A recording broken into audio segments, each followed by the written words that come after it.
Hi class, welcome to Unit 3 of Pentecostal Explorations of the New Testament. So thrilled with your work thus far in the class, your excellent reflection papers, and I'm excited to really start digging in to the meat of the class.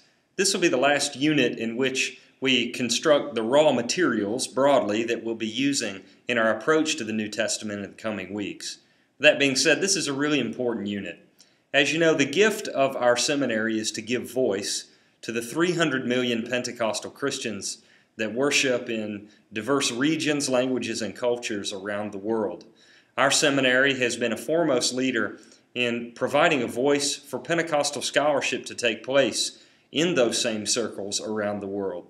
It wasn't that long ago in which Pentecostal scholarship, there was no real term like that existed.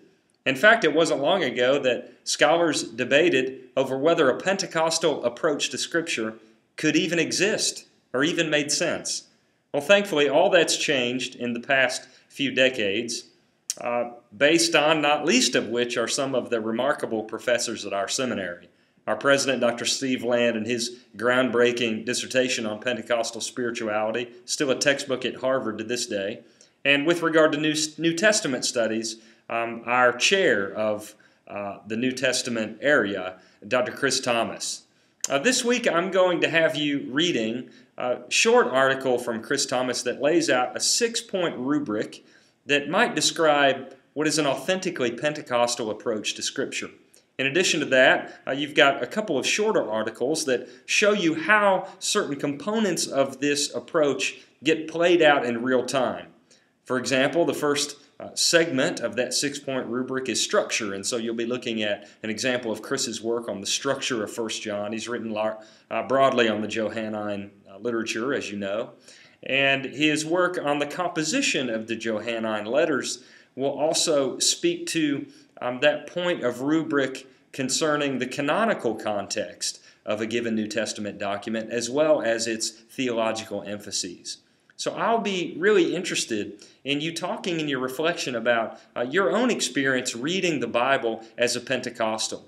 Which points from Thomas's rubric have been overemphasized and underemphasized in your experience? This is really where the rubber meets the road when it comes to the way we Pentecostals read the New Testament. So I want to let you know that I haven't given you a lot of reading, and there's no lecture for this unit, because I want you to sink your teeth into these 6 points. And I want you to think about how they work into your past of reading the Bible, your subconscious and implicit assumptions, and how God might be calling you to take one of these 6 points, or even two that you've neglected, and begin to apply them to the way you read Scripture as empowered by the Spirit of God. The structure for this unit is the same as we've experienced thus far. Papers are due Saturday night so that we can discuss a few of them during the weekend. Really excited about Don and Silas's excellent work that we saw this unit, along with excellent reflection, comments, and critiques from classmates. That's what makes online education work, when we come together as a community and really read one another's work, offer critique and encouragement.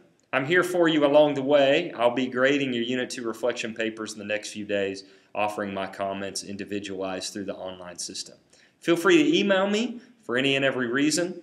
We can also set up a Skype conversation if that's helpful to you, or we can speak on the phone. I'm here to serve you as you move through the course and your program at PTS. God bless. Let's have a great unit together.